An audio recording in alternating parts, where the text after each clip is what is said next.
The call came at 2 in the morning. My cousin Derek's voice, flat and rehearsed. "Grandpa's gone. Lawyer's reading the will Friday at 10. You coming?" No condolences, no grief, just business. I hung up without answering. I didn't need to come Friday, I'd been there. Every week for 5 years, every Sunday without fail, while they all stayed away, built their careers, raised their families, forgot the old man who'd raised them, forgot the ranch that fed them, forgot everything except what they might inherit. But I remembered. I sat on my porch in the pre-dawn darkness, coffee steaming in my hands, and thought about Grandpa, about those last 5 years. He'd been 83 when I started visiting. After Grandma died, after the family scattered, after everyone decided he was fine alone on 2,000 acres with nothing but cattle and memories, he wasn't fine. He was lonely, angry, bitter.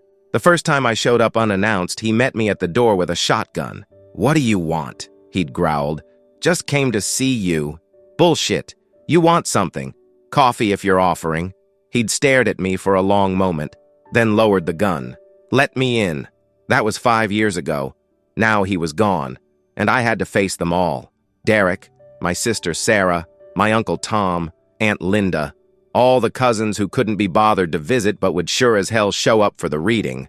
I finished my coffee, watched the sun rise over my own small spread, 50 acres. Nothing compared to Grandpa's empire, but it was mine, earned, not inherited. I didn't want his ranch, didn't want his money.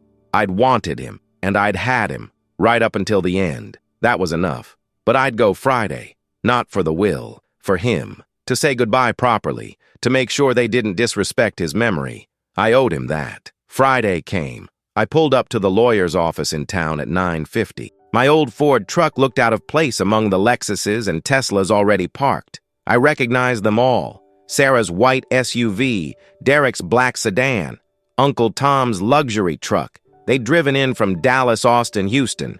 3 hours minimum. They'd made time for this. Never made time for him. I walked into the office. The receptionist, a kind older woman named Margaret, smiled sadly. "He talked about you all the time, you know." "Yeah, every week. My grandson's coming Sunday, good boy. Only one worth a damn." He said that a lot. My throat tightened. "Thanks, Margaret." The conference room was full. 12 of them, all dressed sharp, business casual, looking impatient, looking hungry. I wore jeans, boots, and a clean flannel shirt. The same thing I'd worn every Sunday to sit with Grandpa. They looked at me like I'd tracked mud inside. Sarah hugged me. It felt obligatory. "How are you? Been better?" Derek nodded from across the table. Didn't speak. Uncle Tom clapped my shoulder. Too hard. Performative. Aunt Linda smiled with her mouth but not her eyes. The lawyer, a gray-haired man named Bill Hewitt, walked in, set down a thick folder, looked around the room. "Thank you all for coming. I'm sorry for your loss." No one responded. He opened the folder. "Let's begin. This is the last will and testament of Robert James Carter, dated March 15th of this year. This year. 3 months ago. Grandpa had updated his will 3 months ago." I felt something shift, saw the others lean forward. Bill started reading. Assets, the ranch, 2,000 acres, the cattle, 400 head, the house, the equipment, the accounts, everything totaled just over $4 million. I heard someone inhale sharply, saw eyes widen, felt the greed in the room thicken like smoke. Then Bill said the words that changed everything. "I leave my entire estate to my grandson." Heads turned toward Derek, the oldest, the expected, to James Michael Carter, me. Everyone stared. I couldn't breathe. Silence, shock, then chaos. "What?" Derek stood so fast his chair fell backward. "That's impossible.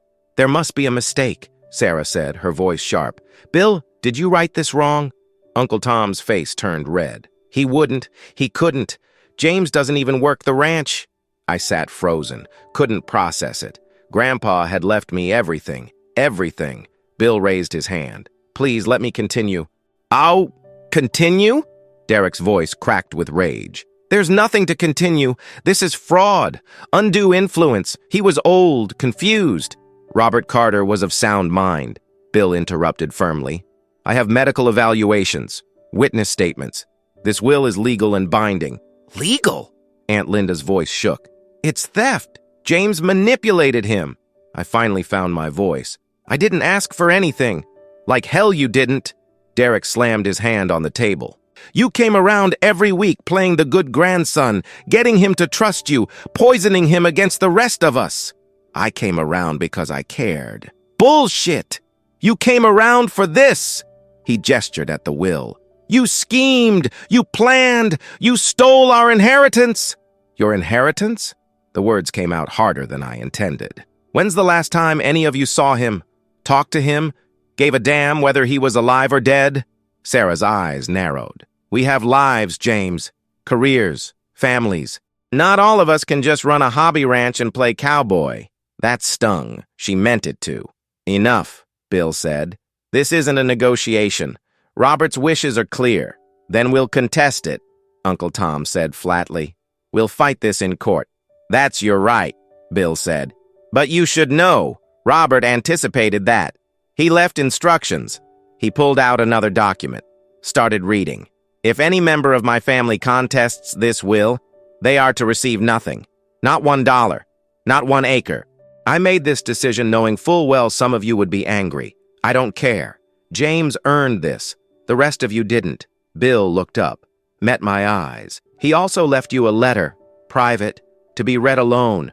They left, all of them, storming out, threatening lawsuits, calling me names. The door slammed 12 times, then silence. Bill and I sat alone in the conference room. He handed me an envelope, my name on it in Grandpa's shaky handwriting. Take your time, Bill said gently.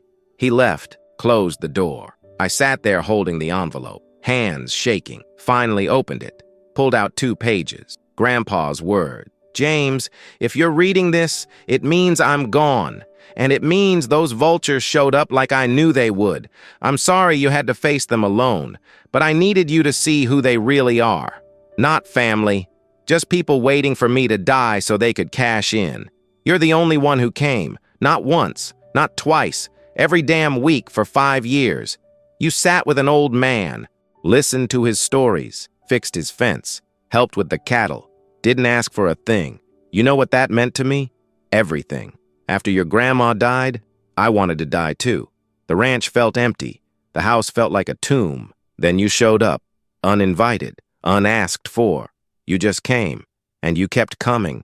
You gave me a reason to keep going. So I'm giving you what I worked for all my life. This ranch, this land, it's yours now. Not because you're blood, but because you're worthy. The others will fight you. Let them. They'll lose. I made sure of it. Work the land. Love the land. Raise your family here if you want. Or sell it and do whatever the hell you want. It's yours. You earned it. One more thing. Under the oak tree by the south pasture, there's a metal box buried 3 feet down. Coordinates on the back of this letter. Inside is something I want you to have. Something that'll explain everything. I love you, son. I'm proud of you. You're the man I wanted all my grandkids to be. But you're the only one who made it. Live well. Grandpa. I read it 3 times, cried twice, then flipped the paper, saw the coordinates, folded the letter, put it in my pocket, and walked out to my truck. I drove straight to the ranch. My ranch now. The gate was open. I pulled through, gravel crunching under tires. The house sat at the end of a long drive, white with a wraparound porch. Same as always, but different now. Mine. I parked. Didn't go inside. Went to the barn instead. Grabbed a shovel. Then drove my truck across the property to the south pasture. The oak tree was massive. Old. Grandpa had planted it 60 years ago when he bought the land. I parked. Got out. Counted off paces based on the coordinates. Started digging. 3 feet down, the shovel hit metal. I cleared the dirt. Pulled out a lockbox. Rusted but intact. No lock, just a latch. I opened it. Inside, a journal, leather-bound, worn, and a stack of photographs. I sat in the dirt, opened the journal. First entry dated 1965. Bought the ranch today. 2,000 acres. Martha cried. Said it was too much, too expensive, too risky. But I know this land. I can feel it. This is our future, our legacy. I'll build something here. Something that lasts. I flipped through. Decades of entries. Building the house. First cattle. Droughts. Good years. Bad years. Then entries about family. Tom asked for money again. Third time this year. Doesn't want to work for it. Just wants it handed over. I said no, he didn't take it well. Linda brought the kids. Stayed 2 hours. Spent the whole time on her phone. Didn't let the kids play outside. Said it was too dirty. When did my family get so soft? Derek graduated college. Didn't invite me. Said it wasn't a big deal. If it wasn't a big deal, why'd it cost $40,000? Then I found the entry that broke me. James came by today. Unannounced, just showed up. Said he wanted to check on me. We sat on the porch, drank coffee, talked about nothing. It was the best day I've had in years. I think he actually cares. Not about the ranch, about me. I forgot what that felt like. I kept reading. Entries about our Sundays together. Things I'd forgotten. Things I never knew mattered. James fixed the fence on the north pasture today. Didn't ask, just did it. Found the break and patched it. That fence has needed work for months. I couldn't do it myself anymore. Too old, too tired. But I didn't want to hire someone. Felt like giving up. James didn't make it a big deal. Just fixed it and came back for coffee.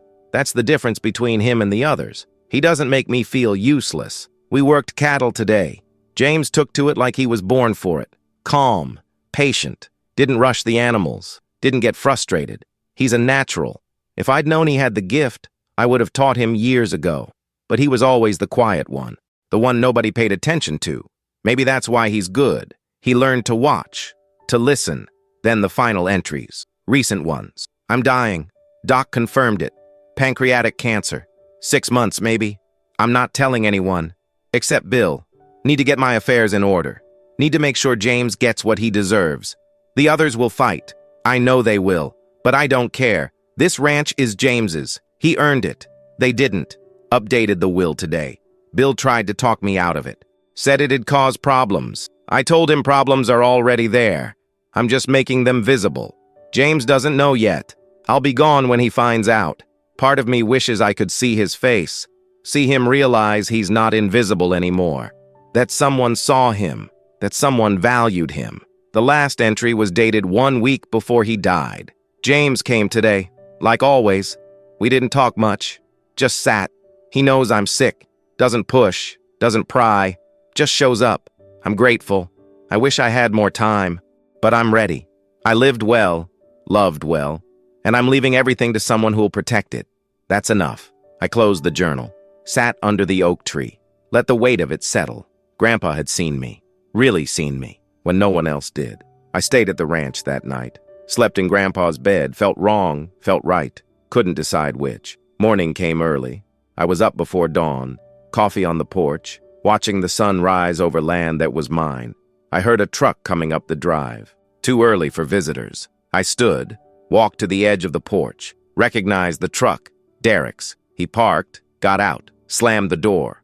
Walked toward me with his jaw set. Angry. We need to talk. About you doing the right thing.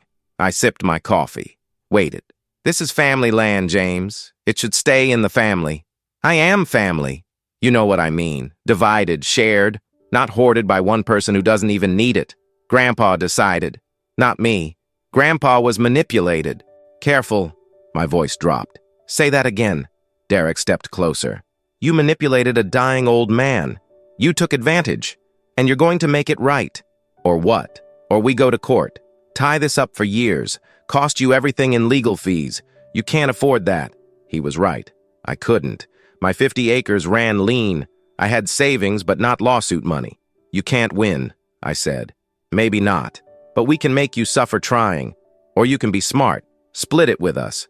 Everyone gets a piece. Everyone's happy. Grandpa didn't want that. Grandpa's dead. The words hung there. Cold. Final. True. Get off my land, I said quietly. James, now. He stared at me. Saw I meant it. Turned. Walked back to his truck. Before he got in, he looked back. You'll regret this. We're coming for you. All of us. He drove away. I stood on the porch, hands shaking. Not from fear, from rage, but also something else. Resolve. They wanted a fight. They'd get one. I called Bill. They're going to contest. I know, he said. Derek called me this morning. Filed papers already. How bad? Bad, but winnable. Robert prepared for this. We have everything we need. How long? Year. Maybe 2. 2 years of fighting my own family. 2 years of lawyers and depositions and court dates. Do it, I said. Fight them. You sure? Yeah. I hung up. Looked out at the ranch, at the cattle grazing in the distance, at the barn, the fields, the life Grandpa built. I wasn't giving it up. Not to them, not to anyone. Months passed. The lawsuit dragged, depositions, document requests, motions. Derek, Sarah, Uncle Tom, Aunt Linda, they all gave statements. All claimed Grandpa was mentally unfit. All claimed I'd manipulated him. All lied. Bill was relentless. Presented medical records, doctor testimonies. Grandpa had been sharp until the end. Presented visitor logs I didn't know existed. Grandpa had kept a journal of every visit. Mine, 260 entries over 5 years. Derek, 3. Sarah, 2. Tom, 1. Linda, 0. The numbers didn't lie. Then Bill played his ace, a video. Grandpa had recorded it 2 months before he died. I watched it in Bill's office. Grandpa sitting in his living room, thin, sick, but clear-eyed, strong-voiced. My name is Robert James Carter. Today is March 10th. I am of sound mind and body. Well, sound mind anyway. Body's failing. That's why I'm making this. I'm leaving everything to my grandson James. Not because he asked. He didn't. Not because he's my favorite. I don't believe in favorites. But because he's the only one who showed up. For 5 years, every Sunday, James came to see me. Fixed things. Talked. Listened. Didn't want anything. Just came. The others, they forgot I existed. Until now. Now they care. Now they're family. Funny how death makes people remember blood. If they contest this will, it's not about fairness. It's about greed. James earned this land. They didn't. That's my decision. I made it freely, clearly, and I don't regret it. The video ended. Bill looked at me. That should do it. It did. 2 weeks later, the judge dismissed the case, ruled in my favor. Grandpa's will stood. The ranch was mine. Legally, finally, permanently. I got the call from Bill, didn't celebrate, just felt tired, relieved, empty. It's over, Bill said. Thank you. Robert would be proud. I hope so. I hung up, sat on the porch. Alone. No family left. They'd cut ties completely. Sarah sent one text. Hope it was worth it. It was. Not because of the money or the land, but because I knew I'd done right by Grandpa. That mattered more than anything. I worked the ranch, alone at first, then hired help. Good people. Local. Cowboys who knew the land, respected it. We ran cattle, fixed fences, survived droughts, celebrated rain. I learned the business, made mistakes, lost money, made it back. Slowly, the ranch became mine. Not just legally, but in my bones. I understood why Grandpa loved it. The work, the silence, the rhythm of seasons. 3 years after Grandpa died, I met someone. Her name was Rachel. She worked at the feed store in town. Dark hair, strong hands, didn't take my shit. We started talking, then dating. Then she moved in, brought her dog, a border collie named Scout. The ranch felt less lonely. She understood the life, the early mornings, the hard work, the isolation. She didn't ask me to change it. She joined it. We got married at the courthouse. Small ceremony, just us and Bill as witness. No family, didn't need them, had each other. A year later, she got pregnant. We had a daughter, named her after Grandma, Martha. Martha had Grandpa's eyes. Even as a baby, I could see it. That sharp, knowing look. She grew up on the ranch, learned to ride before she could read, helped with cattle by the time she was 7. She loved it, the land, the animals, the work, just like Grandpa had. One evening, when she was 10, we sat on the porch, watching the sunset. She asked, "Dad, why don't we see the rest of the family?" I'd known the question would come eventually. "It's complicated, sweetheart." "Did you fight?" "Yeah." "About what?" "About this place." "The ranch?" "Yeah." She thought about that. "Why would they fight about the ranch?" "Because Grandpa gave it to me, and they thought it should be theirs. But you were the one who visited him." I looked at her sharply. "How do you know that?" "You told me. You said you went every Sunday for years." "They didn't. That's right. Then it is yours. You earned it. I smiled. Grandpa would have liked you. I wish I'd met him. Me too, baby. Me too. When Martha turned 16, I took her to the oak tree, brought the journal, the photos, the letter, sat in the shade, handed them to her. What's this? She asked. Your great-grandpa's story.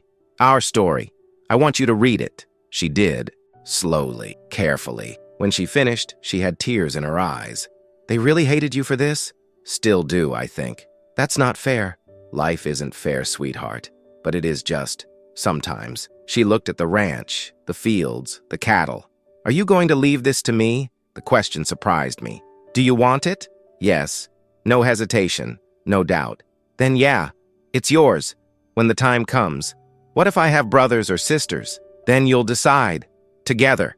Or you'll do what Grandpa did. Leave it to whoever loves it most. She nodded, understood. We sat in silence. Then she asked, do you regret it? Losing your family? I thought about that. Long and hard. No, they weren't family, not really. Family shows up. Family cares. Family doesn't disappear until there's something to gain. So who is family? You, your mom, the people who work here, Bill, the folks in town who helped when we needed it. That's family. And great-grandpa? Especially him. She smiled, leaned against me. We watched the sun set. Later that night, I wrote my own journal entry, started my own record, for Martha, for whoever came after. Today I told my daughter she'll inherit this ranch. She didn't hesitate, didn't question, just accepted. She's 16 and already knows what took me 40 years to learn.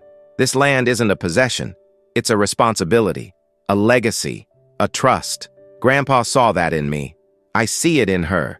I'm grateful for this place, for the people who love it, for the chance to pass it on to someone worthy. Some people inherit money, some inherit property.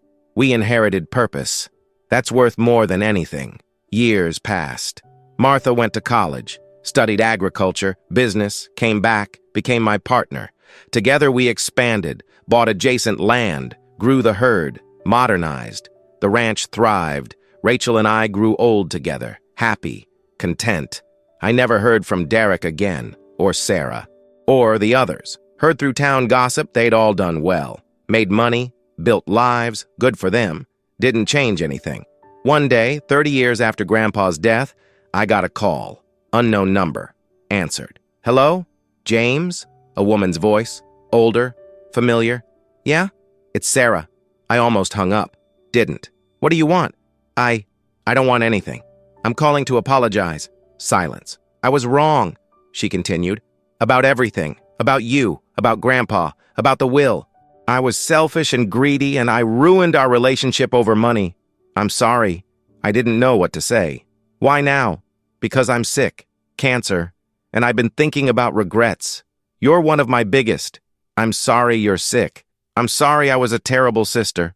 We talked for an hour. About the past. About Grandpa. About what we'd lost. It didn't fix everything, but it helped. She died 6 months later. Didn't leave me anything. Didn't need to. The conversation was enough. Derek called a year after that. Apologized too. Said he'd wasted his life chasing money and missed what mattered.